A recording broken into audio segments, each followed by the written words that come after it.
बे दैया चिरां जिल्ला खैलामैला बिसिडिसिनि सिङाव थानाय बान्दोगुरि गामिनि नै बिराद गिदिर देरो इयो दैज्लांबा ओमफ्राय बेखौहाय दा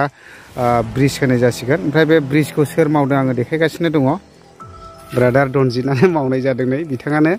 ओमफ्राय ब्रादार माबोरै खबर सबर मोजां दा खबराथ' मोजां ओमफ्राय बे ब्रिजखौथ' नों मावसिगोन होनदों ने ओमफ्राय मावगोन आरो आंजों लोगोसे लोगोफोरबो दङ ओमफ्राय जयैनो मावगोन आरो ओरैनो बे ब्रिजआ बेसेबांसोनि बाजेट बाजेटआथ' ओरैनो सारि कौटिनि बाजेट जोंना दानि बिटिआरनि चिफ प्रमद बर'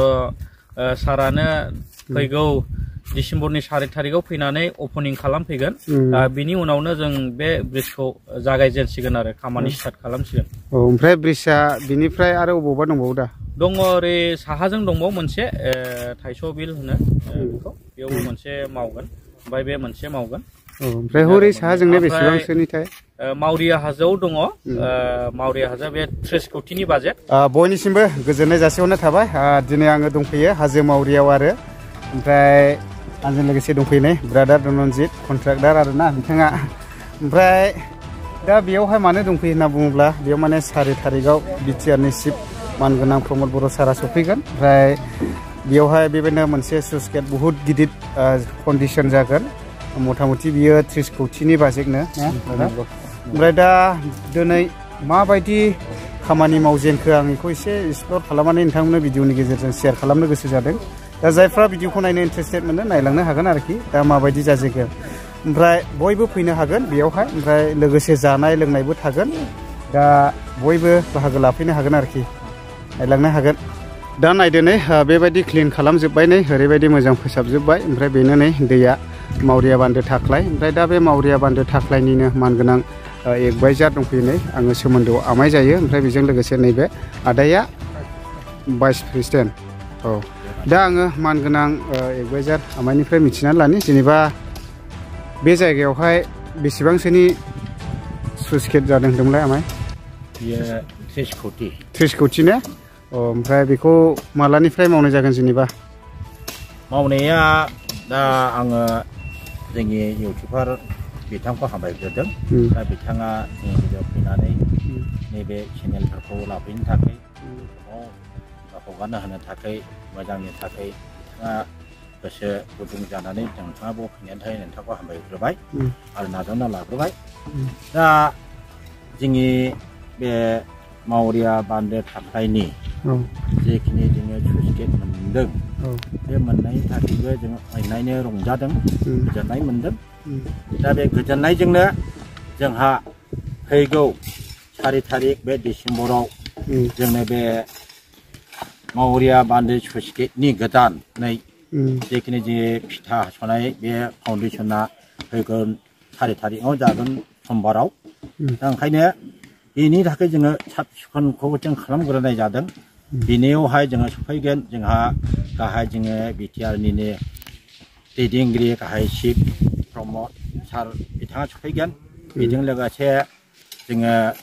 एमएलए सार फैगोन आरो फरेस्ट डिपार्टमेन्टनि EM सारमोन फैगोन लोगोसे इरिगेसननि डिपार्टमेन्टनि इन्जिनियारिं बिथांमोन फैगोन थिखादार जोंहा जाफब सार फैगोन आरो बेजों लोगोसे जोंनि ब्लकनि आमटेका ब्लक खैलामला ब्लकनि जोङो फैगोन बिसिडिसि आमटेका खैलामला बिसिडिसिनि फैगोन बिथाङा गोबां दैदेनगिरि बिथांमोन फैगोन जों बेवहाय जोङो आयजन खालामनाय जादों दा बे साब सिखोनानो जाहैबाय जोंनि बे मावरिया बान्दो बे स्लुइसखौ मावनो थाखाय जों गासैखौबो बे केम्प जिरायग्रा रेस्ट हाउस बेफोरखौ जोङो रेडि खालामनाय जाबाय जाहाथे जोङो साफायै जाहाथे जोङो बेवहाय 3 बोसोरनि थाखाय बेखौ जों खालामनाय जादों जोङो जाहाथे बे स्लुइसखौ हायागौ मानिया जोङो बे केम्पआ थाबाय थागोन आरो बे केम्प जोबब्लाबो जोंहा बेवहाय अरिजिनालि जोंहा बेवहाय जोङो न' लुनाय जागोन जोङो रेस्ट हाउस थाग्रा एबा गासैबो जोङो बिल्डिं न' मा गासैबो बेवहाय जाजोबगोन ओंखायनो जोङो बेखौ जोङो थियारि दानो जों खालामना लाखाबाय जोङो रंजादों जाहाथे जोङो बे स्लुइस गेटआ गोबाव जोङो 18 सनाव जोङो बेखौ जोङो होसोनानै थाबायनानै जोङो बे 19 सनाव जोङो सेंसन जादों नाथाय दुखुनि बाथ्रा नाथाय जोङो 20आवनो बे जोङो खामानि दामानिया जानांगौमोन नाथाय गोबां अफिसियेलनि दैदेनगिरिफोरनि बेस्थ'आव जोङो बे थाबथानाय जादों नाथाय बे देग्लाय 2023 बे खामानिया स्टार्ट जासिगोन जाहाथे जोंनि बे फाउन्डेसनजों लोगोसेनो लोगोनो जोंनि खामानिया बे स्लुइस गेटआ खामानिया स्टार्ट जागोन मिस्ट्रि फैगोन मागोन बेनिफ्रायनो बेसेबां जाबायथ' माल लाबोनांगौ बेखौ 3:30नि उननिफ्राय लाबोगोन दा ओंखायनो मिस्ट्रियाबो जोङो बे 3:30निफ्रायनो बहाय थागोन सरमजालफ्रा जों बेसेबां नांगौ स्लुइस गेटनि खामानि मावनांगौआ गारि मटर JCB खख्लें गासैबो फैजोबनानै बहाय थाफैगोन दा बेखौ आङो मिथिहोबाय आरो लोगोसे आं बेखौ बुंनो सानदों जोङो बेनिफ्राय स्लुइस गेटनिफ्राय साजों मथा-मथि 2 किल'मिटार भुटाङा बहायबो बे भुटाङावबो बे लामबेटार होनायाव फुरा टाउन जागासिनो दं बे टाउनाबो फुरायै जोंनि थाखाय बहाय समायना महर जागोन लोगोसे बे हाजो मावरिया बेखौ बे सानजानिखौ जोङो मावरिया हाजो होनना बुङो बे सानजाजों बेखौ मावरिया हाजो होनना बुङो बेखौ बयबो मिथिखागौ थेवबो आङो नोंथां मिथिहोबाय जाहाथे बे मावरिया हाजोजों जोंनि बे स्लुइस गेटआ नांथाबनानै बे दरजा जागोन 50टा दरजा जागोन बे 50टा दरजाजों जों फुरायै जोङो देग्लाय दा बे स्लुइस गेटखौ आरो इसिबां गिदिर दै बाना जानायखौ जों बेजों कन्ट्रल खालामनो हागोन होननानै जों बिसास दङ आरो जोङो बेखौ सानदों जे जेरैबायदि जोङो इन्जिनियारजों थिखादारजों रायज्लायनानै जेरैबायदि मावनांगौ जों मजबुतै मावना लागोन जाहाथे बेखौ जोङो फैगौ जोंनि जेनेरेसना जाहाथे बे स्लुइस गेटजोंनो मोजां रोखोमै सान्थिहाय उनावनि देरबोनाय गथ'फोरा जाहाथे मोजाङै रायजो जालांनो हायो गथ' गथाय न'खरखौ खुंलांनो हायो बे दैजोंनो आरो मोनसे खोथाखौ मिथिहोबावनो सानदों बे दैजोंनो जोङो बे दै बोखांना लांनाया जोंहा 20टा गामि दं 20टा गामियावहाय बे थांगोन लोगोसे ओरै खोलाहा हाथिमरायानो सिमना लोगोसे ओरै सिनाब खोलाजों आमलायगुरिनि सिमना बिनिफ्राय ओरैहाय लोगोसे सिनाबजों मा होनो मिलम बाजार सिमना ओरैहाय मिलम बाजार सिनाबजों आरो लोगोसे ओरै सानजाहा एकेबारे जोङो बे मा होनो थाइदि दन्दर चौधुरिपारा सिमना बे बेसेबां बिनि ओरै सिगाङावहाय दङ बे गासिबो जोंनि बे थाख्लाय दैजोंनो जोङो बसबास खालामनानै खेथि खालामनानै माइ दै गायनानै बिनिफ्राय जों बोखाङो दा ओंखायनो बे दैजोंनो जोङो फुरायै जों मोनगोन आरो लोगोसे आं बेखौबो मिथिहोबावनो सानदों जोङो बे स्लुइस गेटआ हाजोब्ला लोगो लोगो बे दंग'आबो केनेलाबो जोंना धालाय जागोन बेबो फुरायै फाखानि धालाय जागोन दा बेखौबो जोङो मिथिहोखाबाय आरो बेजों लोगोसेनो खोलाहाबो जोङो गामियारियावबो बेसेबांखिनि जाम्फै बारस'नाय दं बियो बक्स कालभार जाजोबगोन दा बेखौबो जोङो बे सेंसनावनो जोङो सोफाजोबनाय जाखादों दा ओंखायनो आङो बे बान्दोनिनो एडभाइजार जानानै आङो बेखौनो नोंथांमोननो मिथिहोबाय जाहाथे जोंनि बे मावनाय दांनायाव नोंथांमोना आरोबाव उनाव फैनानै मिथिलांनो हागोन बुजिलांनो हागोन आरो जोंनि फोरमायनांगौ बेसेबां खामानिफोर आद्रा उद्रा जागोन नांथानायफोर जायोब्ला बेखौबो नोंथांमोनफोरनो नि गेजेरजोंनो जाहाथे जों मिथिहोनाय जाथों जोंनि मावरिया बान्दोनिनो सासे प्राइज एसिस्टेन्ट जानानै दानि रुलिं गभर्नमेन्ट सोलिबाय थानायनिसिम आङो आंनि गोरबोजोंहाय आंनि अननाय आरो सिबिनायखौ बावहरनाय जाबाय बिथांनि रुलिं गभर्नमेन्ट सालायनायाव जोङो जिबायदि इयुन संसारनि थाखाय फिसा फिसौनि गोजोन संसार जाहैगोन आरो जों बेवहाय गोजोनैनो स्लुइस गेट एफा गिदिर स्लुइस गेट 30 कोटिनि मोननायनि थाखाय बिथांनिसिम रोजा रोजा साबायखर बावनाय थाबाय आं बेखिनिखौनो बुंनानै आंनि बुंनांगौखौ बावनो फोजोबबाय लामायाथ' बहुद मोजां बानायबोनाय जाबाय बेबायदि ग्रेभेल गारबोजोब्बाय आरो ओरैबायदि मोजां बानायबोबाय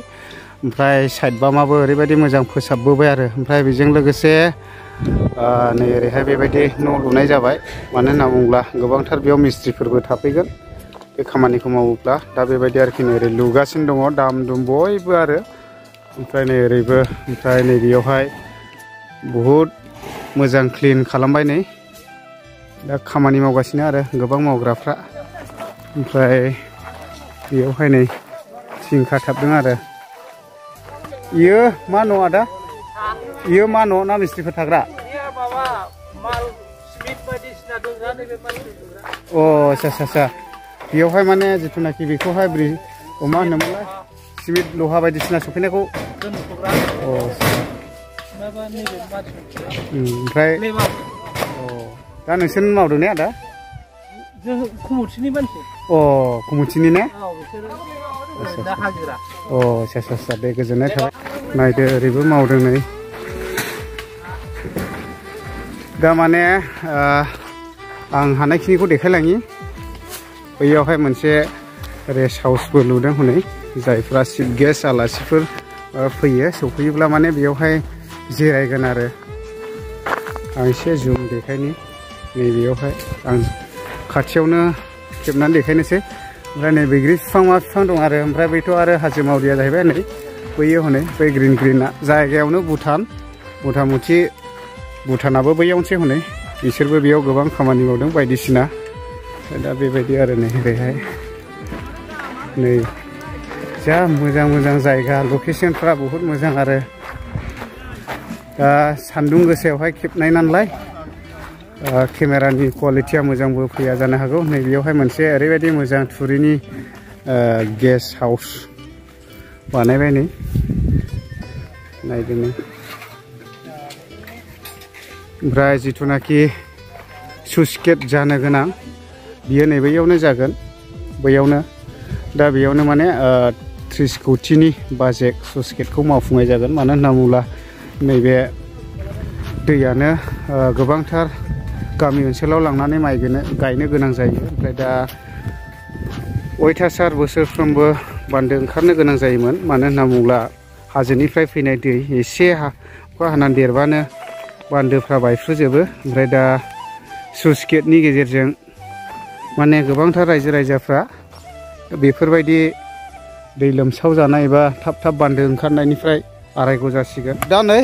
बनफ्राखौ बेबायदि सिननानै जमा खालामबाय नै नैबे आदामोना ओमफ्राय आदा बनखौ नोंसोरनो सिनदों ने ओमफ्राय जेनेबा 4 थारिखआवहाय बेयावथ' अपेनिं जासिगोन जाहैबाय ओमफ्राय जानाया 5 थारिखआव मैसो जाग्रा मैसो माबैसे होगोन मानै आच्छा जाफैनो हागोन होनबाथ' बयबो फैनानै जाफैनो हागोन दा खोनाखाबाय निस्सय नै मैसो सिथारगोन आरो 5 थारिखआवहाय बेयावहाय दा बन आंबो फैखागोन फैनायाथ' बन सिननाया दामाखा होबाय नै बेबायदि हाजो मावरियायाव आरो ओमफ्राय बैथ' भुटान जाहैबाय हनै जायगायावनो भुटानाबो आं एसे एक्सप्लर खालामनानै देखायगासिनो दं नायलांनो हागोन पिकनिक जानोबो ओरैबायदि मोजां लकेसनखा नै ओरैबो हाजो ग्रिन ग्रिन जेरैबो नै नायनानै लादो नै जेरैबो हाजो दै ओमफ्राय बेयावथ' ओरैबायदि मोजां मोजां गार्डेन खालामगासिनो दङ हनै दा बेफ्राव ओरैबायदि मोजां आरो हनै हाजो जेरैबो ग्रिन ग्रिन ग्रिन ओमफ्राय जायगायावनो टाउन जागासिनो दं हनै भुटाननि हनै आगानैसो थांलानो मोनो बैयावहाय हनै भुटाननि बिराद गिदिर टाउन बानायगासिनो दङ